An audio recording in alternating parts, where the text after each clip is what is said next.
En el corazón de la Ciudad de México, en la Plaza de las Tres Culturas, se alza un conjunto de edificios que representa uno de los proyectos urbanísticos más ambiciosos del México moderno y, simultáneamente, el escenario del crimen de Estado más documentado y controvertido de la historia contemporánea mexicana. El conjunto habitacional Nonoalco Tlatelolco, construido entre 1960 y 1964, fue concebido como símbolo de modernidad, progreso e integración social. Sin embargo, el 2 de octubre de 1968, esta utopía arquitectónica se convirtió en teatro de una masacre que revelaría la verdadera naturaleza del sistema político mexicano. Para comprender cómo un espacio diseñado para representar el futuro de México se transformó en símbolo de represión estatal, debemos examinar no solo los eventos de aquella tarde fatídica, sino la arquitectura del poder político que hizo posible la tragedia y el silencio oficial que la ocultó durante décadas. La historia del conjunto Tlatelolco comienza mucho antes de 1968, en el contexto del desarrollo urbano acelerado de la Ciudad de México durante la posguerra. En las décadas de los 40 y 50, México experimentó un proceso de industrialización y urbanización masiva conocido como el Milagro Mexicano. Millones de campesinos abandonaron el campo rumbo a las ciudades, particularmente a la capital, buscando oportunidades económicas en las fábricas y servicios que proliferaban. Esta migración creó una crisis habitacional enorme.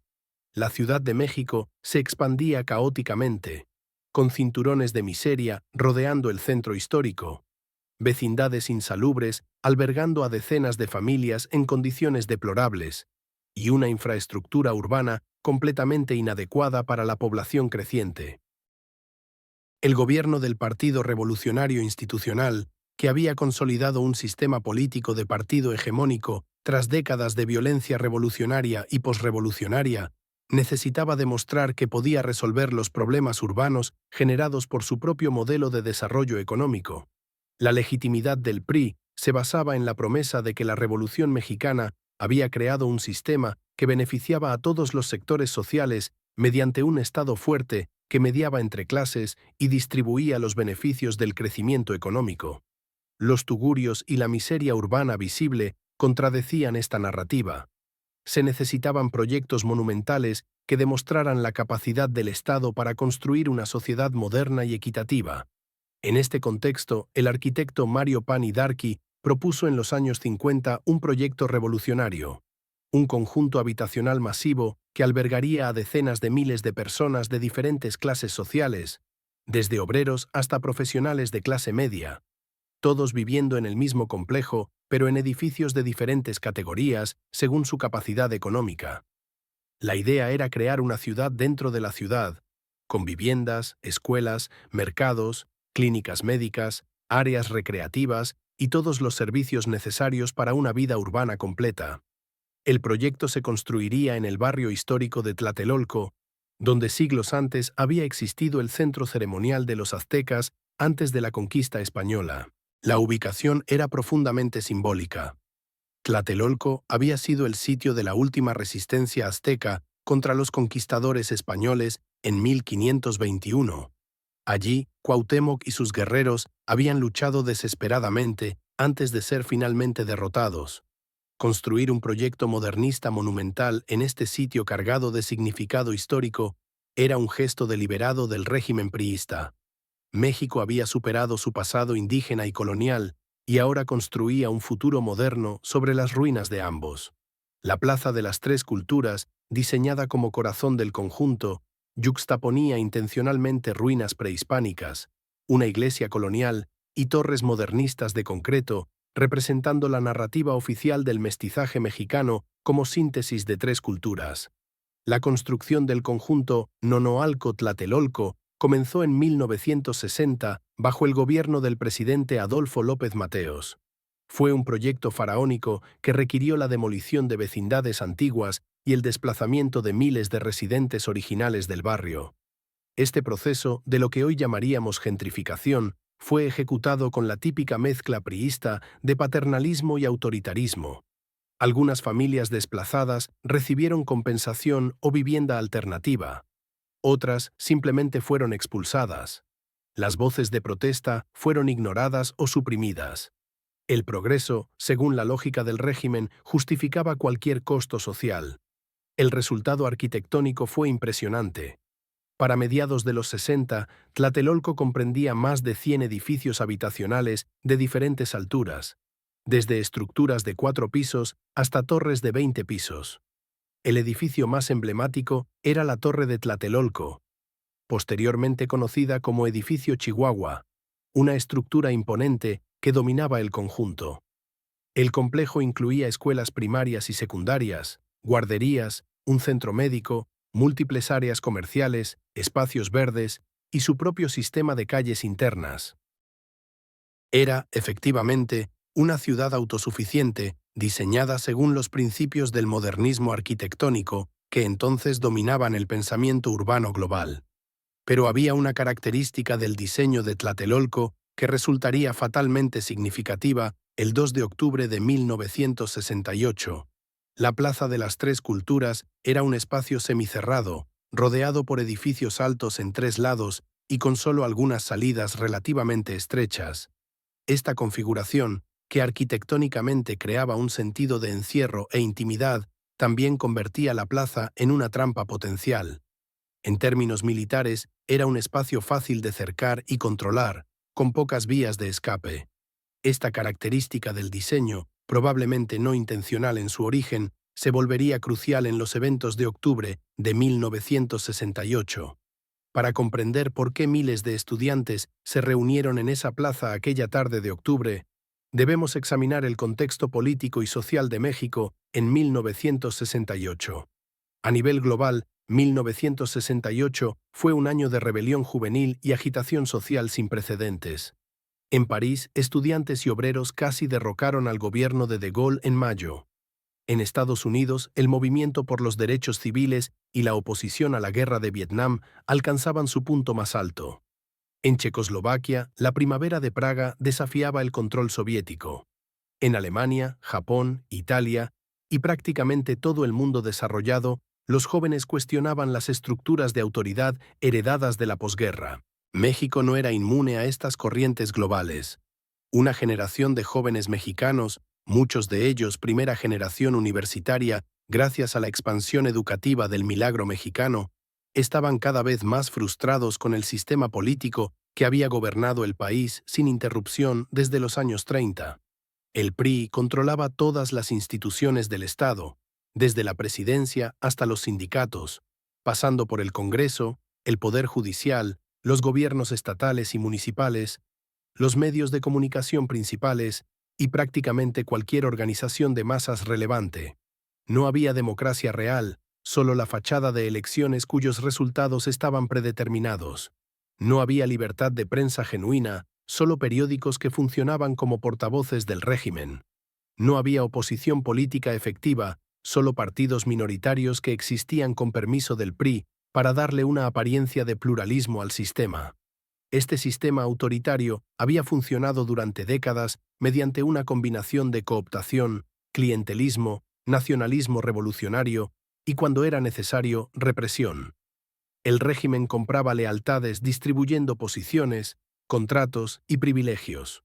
Movilizaba apoyo popular mediante organizaciones corporativas que controlaban a obreros, campesinos y clase media.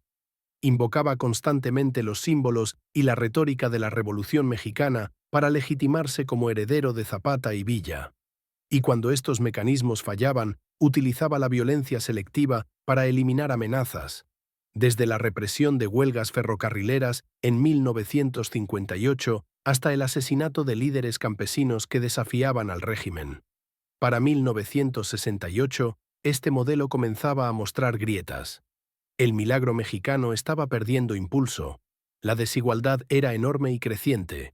La clase media educada comenzaba a demandar derechos políticos reales, y los jóvenes rechazaban el paternalismo autoritario de sus padres. Además, México había sido seleccionado como sede de los Juegos Olímpicos de 1968, los primeros en realizarse en un país en desarrollo. El régimen veía las Olimpiadas como oportunidad de demostrar al mundo que México era un país moderno, estable y progresista. Había invertido enormes recursos en infraestructura deportiva, embellecimiento de la ciudad y propaganda. No podía permitir que nada empañara esta vitrina internacional. El movimiento estudiantil de 1968 comenzó, como muchas rebeliones, con un incidente menor que escaló debido a la respuesta desproporcionada de las autoridades. El 22 de julio, estudiantes de la Vocacional 2 del Instituto Politécnico Nacional y de la Preparatoria Particular Isaac Ochoa Terena se enfrentaron en una pelea callejera. La policía intervino con brutalidad excesiva, golpeando y arrestando a decenas de estudiantes. Al día siguiente, estudiantes politécnicos organizaron una marcha de protesta. La policía nuevamente respondió violentamente. El ciclo de protesta y represión se intensificó rápidamente. El 26 de julio, estudiantes organizaron una manifestación conmemorando el aniversario de la Revolución Cubana y protestando la violencia policial. La manifestación fue atacada por granaderos, la policía antimotines mexicana, conocida por su brutalidad. Los estudiantes se refugiaron en escuelas preparatorias del centro histórico. Los granaderos los persiguieron, irrumpiendo en las instalaciones educativas, golpeando estudiantes y maestros y arrestando a cientos. En el caso de la Preparatoria 1, San Ildefonso, los granaderos utilizaron un bazucazo para destruir la puerta colonial de madera del siglo XVI, un acto de vandalismo contra patrimonio histórico que escandalizó a muchos mexicanos más allá del círculo estudiantil. Esta violación de la autonomía universitaria, un principio sagrado en la tradición educativa latinoamericana desde la Reforma de Córdoba de 1918, provocó una respuesta masiva.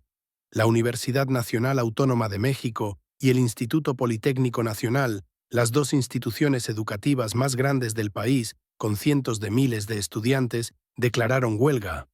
Se formó el Consejo Nacional de Huelga, un cuerpo representativo de estudiantes de múltiples instituciones que coordinó el movimiento.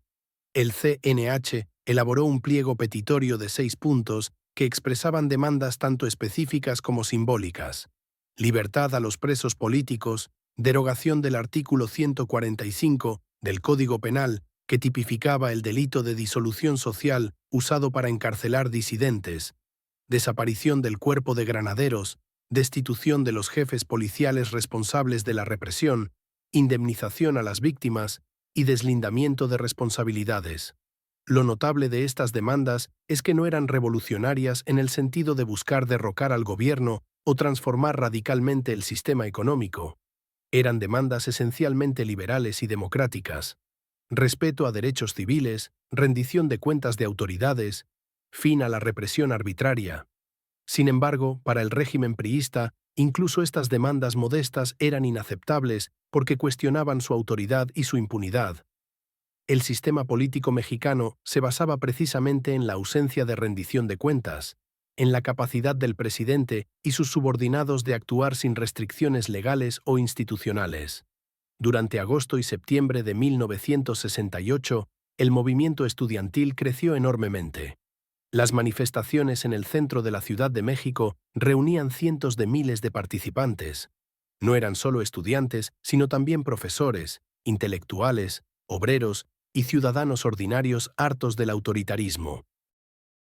El movimiento era notablemente pacífico y creativo, con brigadas de estudiantes recorriendo la ciudad dando a conocer sus demandas, debates públicos en plazas y mercados, y una cultura de participación democrática que contrastaba marcadamente con el autoritarismo del régimen.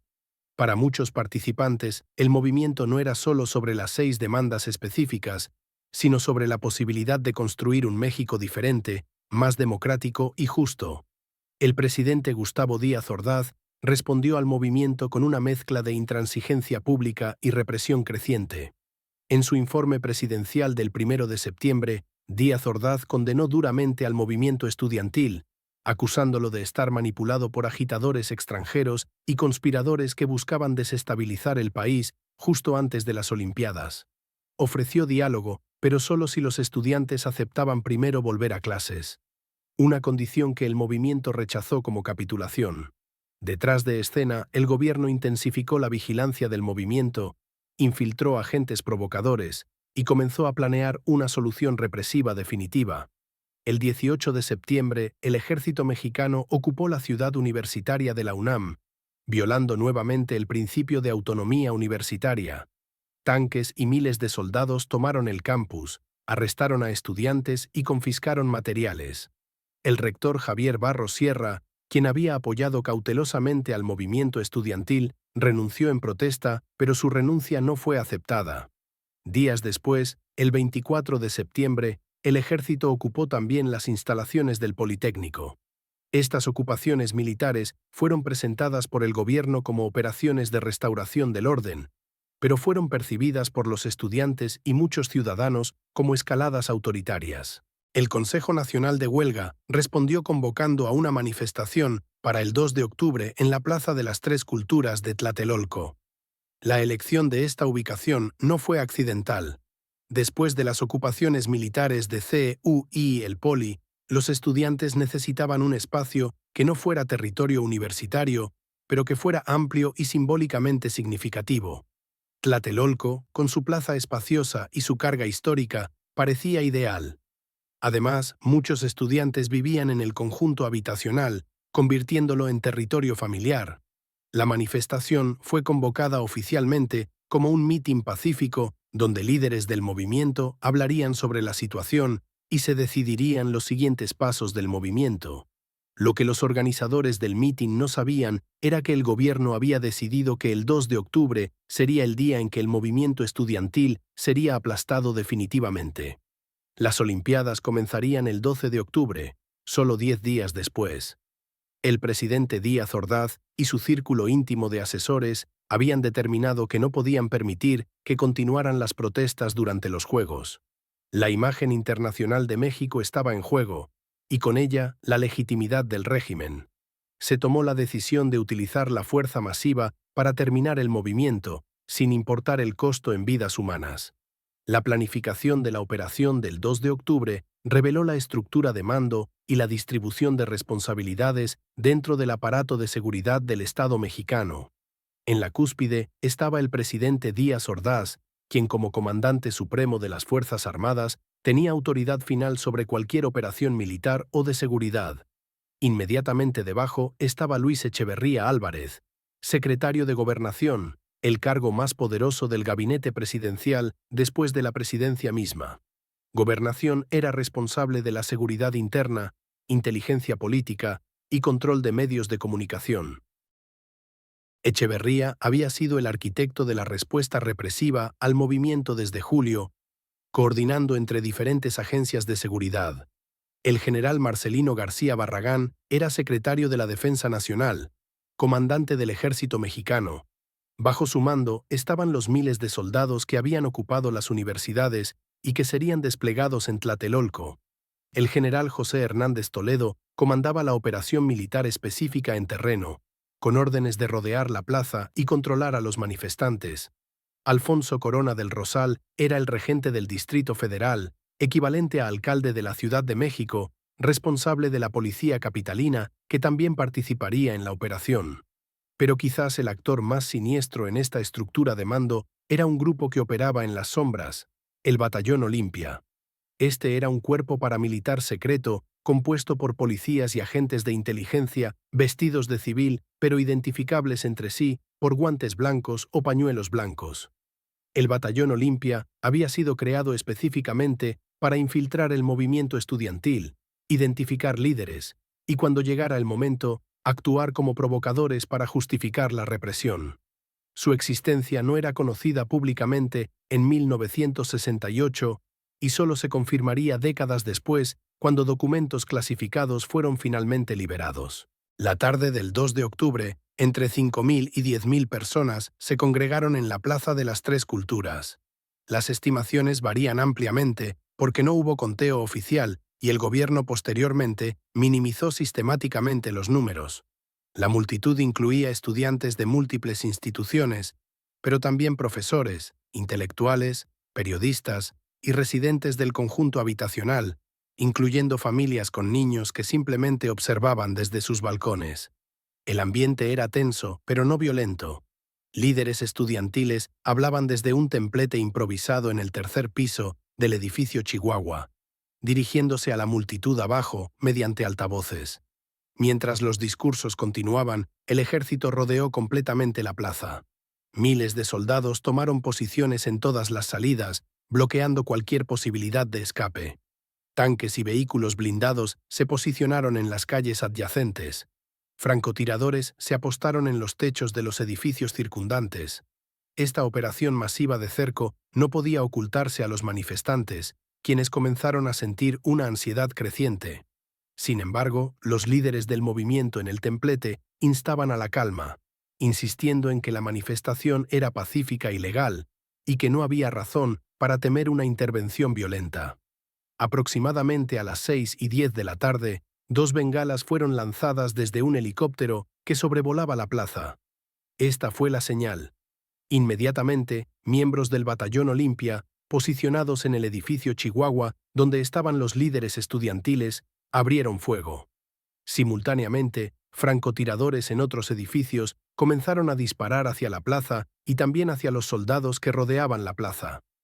Esta segunda línea de fuego era estratégica.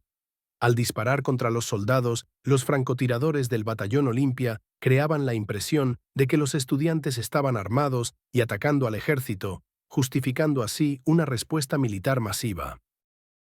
Los soldados en el perímetro, muchos de ellos conscriptos jóvenes sin entrenamiento especializado en control de multitudes, entraron en pánico al recibir fuego.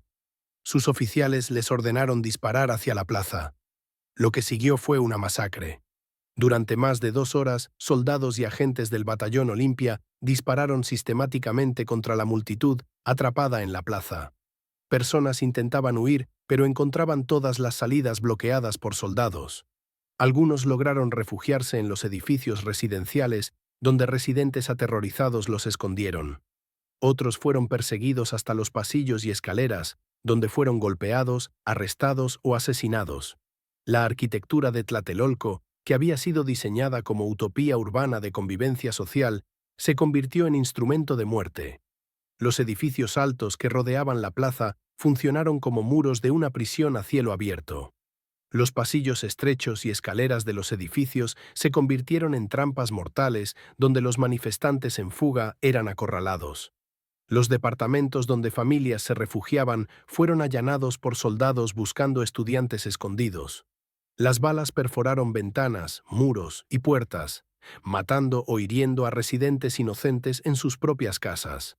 El edificio Chihuahua, desde donde los líderes estudiantiles habían estado hablando, fue particularmente afectado, con balcones y fachadas acribillados por impactos de bala. Hasta el día de hoy, no existe consenso sobre cuántas personas murieron en Tlatelolco, el estado asesino. Para el régimen priista, Tlatelolco fue simultáneamente una victoria y el principio del fin. A corto plazo, la masacre logró su objetivo inmediato. Destruyó el movimiento estudiantil y permitió que las Olimpiadas procedieran sin incidentes. Demostró que el régimen estaba dispuesto a utilizar violencia masiva para mantener el control y que no toleraría desafíos a su autoridad. Este mensaje tuvo un efecto inhibidor. Las protestas masivas no se repetirían en México durante años. Sin embargo, a largo plazo, Tlatelolco erosionó fatalmente la legitimidad del régimen. La narrativa del PRI como heredero de la Revolución Mexicana, como defensor de los intereses populares, como garante de estabilidad y progreso, quedó permanentemente manchada por la sangre de los estudiantes. La cuestión de quién ordenó la masacre de Tlatelolco ha sido debatida durante más de 5 décadas. Durante décadas, el régimen priista mantuvo una política oficial de negación y ofuscación. Ningún funcionario fue procesado, ninguna investigación oficial seria fue conducida, ninguna responsabilidad fue aceptada. El presidente Díaz Ordaz, en sus memorias póstumas publicadas décadas después, asumió lo que llamó responsabilidad histórica por Tlatelolco, pero sin admitir que había ordenado una masacre, insistiendo en que la violencia había resultado de un enfrentamiento no planificado. Luis Echeverría, quien sucedió a Díaz Ordaz como presidente de 1970 a 1976, negó repetidamente cualquier participación, culpando a militares que supuestamente actuaron sin autorización. Sin embargo, documentos desclasificados, testimonios de participantes y análisis históricos rigurosos han establecido más allá de duda razonable que la masacre de Tlatelolco fue una operación planificada y autorizada desde los niveles más altos del gobierno. El despliegue masivo de tropas, el posicionamiento de francotiradores, la creación y despliegue del Batallón Olimpia, el uso de bengalas como señal de inicio, la confiscación sistemática de cuerpos y evidencia, y el apagón informativo posterior, todo esto requería coordinación y autorización de múltiples agencias gubernamentales. Tal operación no podía ocurrir sin conocimiento y aprobación presidencial. El presidente Díaz Ordaz era conocido por su estilo de liderazgo autoritario y su control obsesivo sobre todos los aspectos de su gobierno. Era impensable que una operación de esta magnitud ocurriera sin su conocimiento. Además, múltiples testimonios de funcionarios que estuvieron cerca del círculo presidencial han confirmado que Díaz Ordaz convocó reuniones en los días previos al 2 de octubre, donde se discutió específicamente cómo terminar el movimiento estudiantil de manera definitiva. El secretario de Gobernación, Luis Echeverría, coordinó la logística operativa. El secretario de Defensa, García Barragán, proporcionó las tropas, y el general Hernández Toledo ejecutó el plan en terreno. El papel del Batallón Olimpia es particularmente revelador de la premeditación del crimen. Esta unidad paramilitar fue creada específicamente para la operación de Tlatelolco. Sus miembros recibieron entrenamiento especial, fueron equipados con armas no registradas en inventarios oficiales y recibieron instrucciones de provocar un incidente que justificaría la intervención militar masiva. El hecho de que dispararan tanto contra manifestantes como contra soldados demuestra que el objetivo era crear caos y confusión que permitiera al régimen presentar la masacre como resultado de un enfrentamiento entre grupos violentos, en lugar de reconocerla como represión estatal planificada. Durante las décadas de los 70 y 80, mientras el PRI continuaba gobernando México, cualquier intento de investigar Tlatelolco era bloqueado. Periodistas que intentaban reportar sobre la masacre enfrentaban censura o peor. Académicos que querían estudiar el evento tenían dificultades para acceder a archivos. Sobrevivientes que querían testificar eran intimidados. El régimen había decidido que la verdad sobre Tlatelolco debía permanecer enterrada y utilizó todos los recursos del Estado para mantener el silencio. Sin embargo, la memoria persistió. Las madres de desaparecidos continuaron buscando a sus hijos. Organizaciones de derechos humanos documentaban testimonios.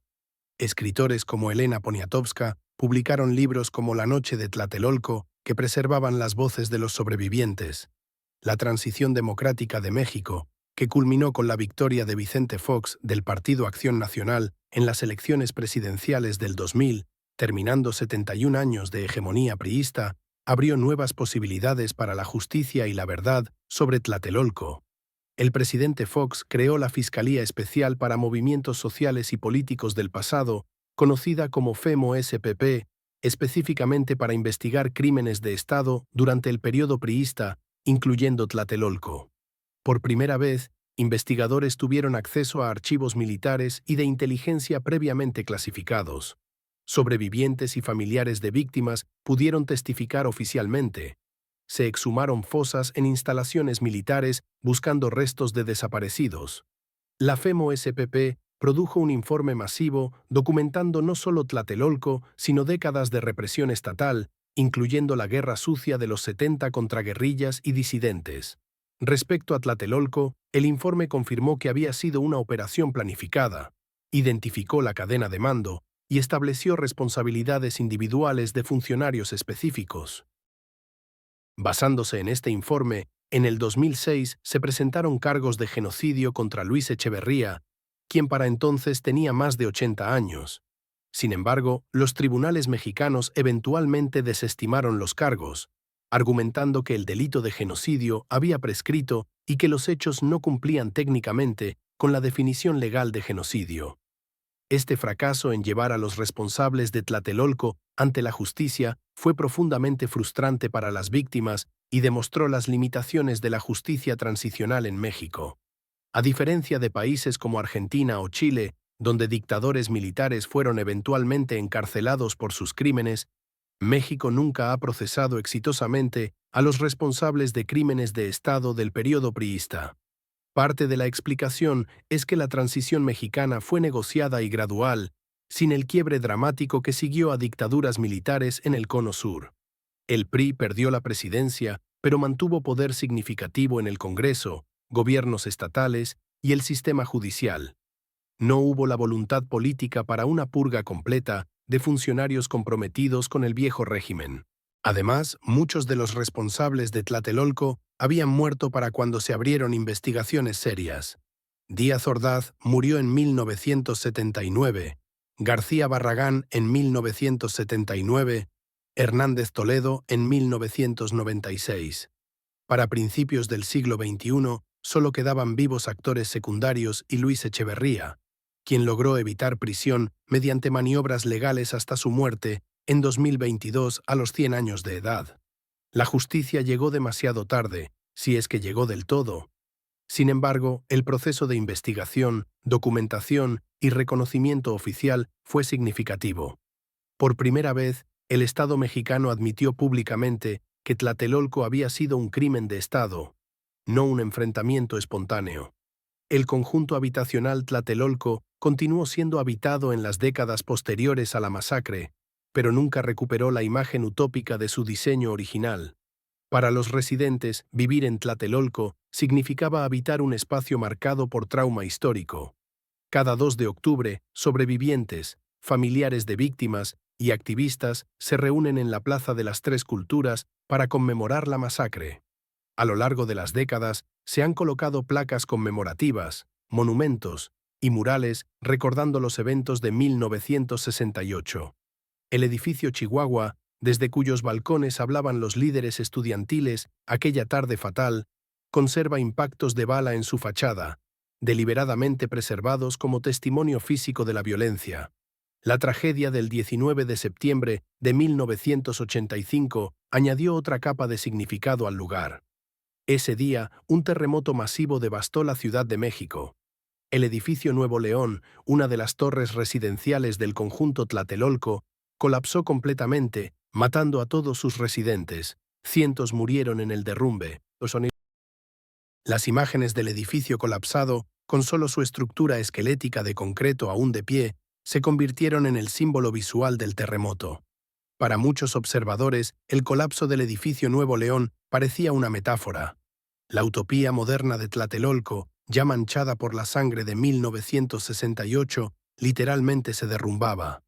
El edificio colapsado permaneció en pie como ruina durante años antes de ser finalmente demolido, convirtiéndose en otro monumento involuntario al trauma.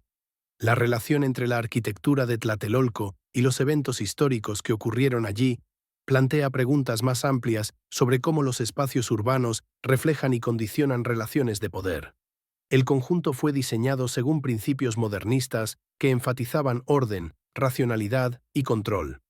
La plaza central, rodeada de edificios altos, creaba un espacio que era simultáneamente público y contenido. Esta misma configuración, que arquitectónicamente buscaba crear comunidad, también facilitaba control y vigilancia. El Estado podía observar la plaza desde múltiples ángulos, y como se demostró trágicamente el 2 de octubre, podía cercarla y controlarla militarmente con relativa facilidad. La arquitectura, concebida como instrumento de progreso social, se reveló también como instrumento de represión. Este no es un fenómeno único a Tlatelolco. A lo largo de la historia, regímenes autoritarios han utilizado diseño urbano y arquitectura como herramientas de control social. El barón Haussmann rediseñó París en el siglo XIX, en parte para facilitar movimiento de tropas y dificultar la construcción de barricadas durante revueltas. Las ciudades coloniales fueron diseñadas con plazas centrales dominadas por iglesias y edificios gubernamentales como expresión física del poder. Los regímenes fascistas del siglo XX construyeron monumentos y espacios masivos diseñados para impresionar e intimidar. En el caso de Tlatelolco, la ironía es que fue diseñado por un régimen que se presentaba como revolucionario y progresista. Pero la arquitectura reveló la naturaleza profundamente autoritaria del Estado que la construyó. El legado de Tlatelolco en la memoria colectiva mexicana es complejo y contestado. Para la izquierda mexicana, Tlatelolco es un momento fundacional, comparable a lo que la Comuna de París es para el socialismo europeo o la masacre de Sharpeville para el movimiento anti-apartheid. Representa el momento en que la verdadera naturaleza represiva del Estado posrevolucionario mexicano quedó completamente expuesta y marca el inicio de una tradición de resistencia que continúa hasta el presente. Cada movimiento social posterior en México, desde las luchas campesinas zapatistas hasta las protestas contra la violencia del narco, invoca a Tlatelolco como precedente y advertencia. Para sectores conservadores y defensores del viejo régimen priista, Tlatelolco es más bien un episodio lamentable, pero comprensible dado el contexto de la Guerra Fría y la amenaza de subversión comunista. Desde esta perspectiva, el gobierno de Díaz Ordaz enfrentaba una crisis real con agitadores radicales intentando desestabilizar el país justo antes de las Olimpiadas. Y aunque la respuesta fue excesiva, era necesaria para preservar el orden. Esta narrativa, aunque desacreditada por evidencia histórica, persiste en ciertos círculos y refleja la resistencia de sectores del establishment mexicano a aceptar la naturaleza criminal del evento. Para la mayoría de los mexicanos, particularmente las generaciones más jóvenes que no vivieron 1968, Tlatelolco es un evento histórico importante, pero algo abstracto, conocido más por su estatus simbólico que por comprensión detallada de lo que ocurrió y por qué. Esta distancia generacional es preocupante porque permite que la historia sea simplificada o tergiversada. Sin comprensión profunda del contexto político, las decisiones específicas tomadas por actores específicos y los mecanismos mediante los cuales el Estado implementó y luego ocultó el crimen, Tlatelolco corre el riesgo de convertirse en simple mitología en lugar de historia documentada. La relevancia contemporánea de Tlatelolco va más allá de la memoria histórica. Las preguntas que el evento plantea sobre la relación entre Estado y ciudadanía, sobre los límites del poder gubernamental, sobre la rendición de cuentas de funcionarios públicos y sobre los mecanismos mediante los cuales estados autoritarios reprimen disidencia, permanecen urgentemente relevantes en el México actual. El país continúa enfrentando violencia estatal, impunidad generalizada, desapariciones forzadas y un sistema político que frecuentemente prioriza poder sobre justicia. Los 150.000 muertos en violencia relacionada con el narco desde 2006, los más de 100.000 desaparecidos, las masacres como Ayotzinapa en 2014, donde 43 estudiantes fueron desaparecidos con participación de policías y probablemente militares. Todos estos fenómenos contemporáneos tienen raíces en la misma cultura de impunidad y violencia estatal que produjo Tlatelolco. La Plaza de las Tres Culturas hoy es un espacio de memoria y conmemoración, pero también de vida ordinaria. Residentes del conjunto habitacional atraviesan la plaza diariamente rumbo al trabajo o la escuela. Turistas visitan las ruinas prehispánicas y toman fotografías. Vendedores ambulantes ofrecen comida y bebidas. Los edificios alrededor continúan habitados, aunque muchos están en mal estado debido a falta de mantenimiento y los daños acumulados del terremoto y décadas de negligencia. Esta yuxtaposición de memoria histórica y vida cotidiana es característica de cómo sociedades procesan traumas colectivos. Los espacios donde ocurrieron horrores eventualmente regresan a usos ordinarios, pero el pasado permanece inscrito en la geografía, visible para quien sepa mirar. Los impactos de bala en la fachada del edificio Chihuahua son quizás el testimonio físico más poderoso de lo que ocurrió aquella tarde. Durante décadas, estos impactos fueron parcialmente cubiertos o ignorados, pero en años recientes han sido deliberadamente preservados y señalizados como parte de la memoria histórica.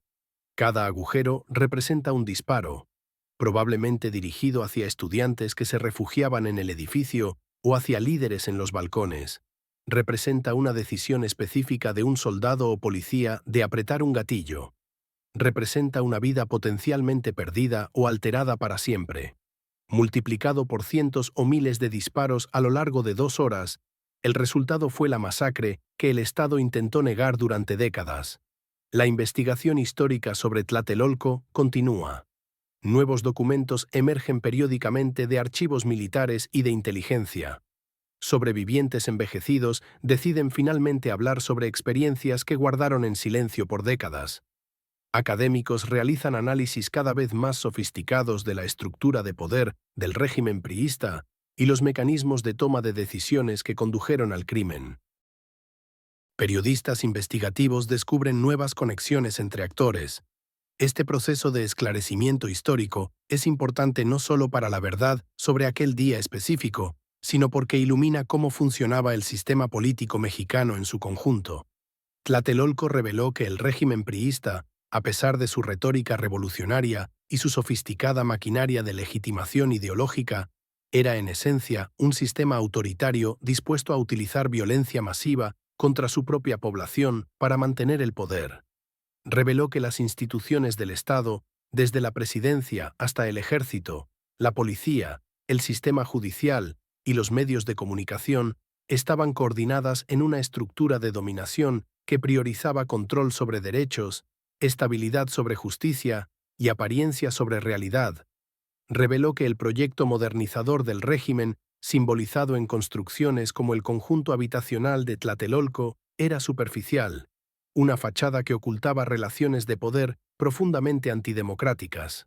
La pregunta de por qué el régimen escogió la violencia masiva en lugar de negociación o concesiones moderadas sigue siendo debatida. Una explicación enfatiza la personalidad de Díaz Ordaz, quien era conocido por su rigidez ideológica y su incapacidad para tolerar desafíos a su autoridad. Otra explicación señala las presiones de la Guerra Fría, donde regímenes latinoamericanos, respaldados por Estados Unidos, veían cualquier movimiento social como potencial amenaza comunista que debía ser eliminada. Una tercera explicación enfatiza la lógica institucional del sistema priista, donde cualquier concesión a demandas desde abajo amenazaba el principio fundamental del régimen, que el poder fluía desde arriba hacia abajo, del presidente a través de la maquinaria del partido hacia las masas, no al revés. Probablemente, todas estas explicaciones contienen elementos de verdad. Díaz Ordaz era particularmente autoritario, incluso para estándares priistas. El contexto de Guerra Fría influenciaba percepciones sobre amenazas a la seguridad nacional, y la lógica institucional del sistema hacía difícil cualquier acomodación con movimientos sociales autónomos. Pero en última instancia, la decisión de masacrar a estudiantes desarmados fue una elección humana tomada por individuos específicos que podían haber decidido diferentemente. Esta comprensión es crucial para evitar la despersonalización de la responsabilidad. No fue el sistema abstracto quien mató en Tlatelolco. Fueron personas específicas con nombres y cargos quienes tomaron decisiones específicas que resultaron en cientos de muertes. El edificio de Tlatelolco, entonces, no es simplemente un conjunto habitacional o un escenario histórico. Es un testigo físico de un crimen de Estado, un recordatorio material de que la violencia estatal en México tiene historia profunda, y un símbolo de la lucha continua por verdad, justicia y memoria. Cada 2 de octubre, cuando miles se reúnen en la Plaza de las Tres Culturas para conmemorar la masacre, afirman que el pasado no ha sido olvidado, que las víctimas no murieron en vano, y que la lucha por un México democrático y justo que motivó a los estudiantes de 1968 continúa. El edificio maldito de Tlatelolco permanece como recordatorio de lo que puede ocurrir cuando el poder opera sin rendición de cuentas, pero también como inspiración para quienes continúan exigiendo que México se convierta finalmente en la democracia que siempre ha prometido ser, pero que aún no ha logrado construir completamente.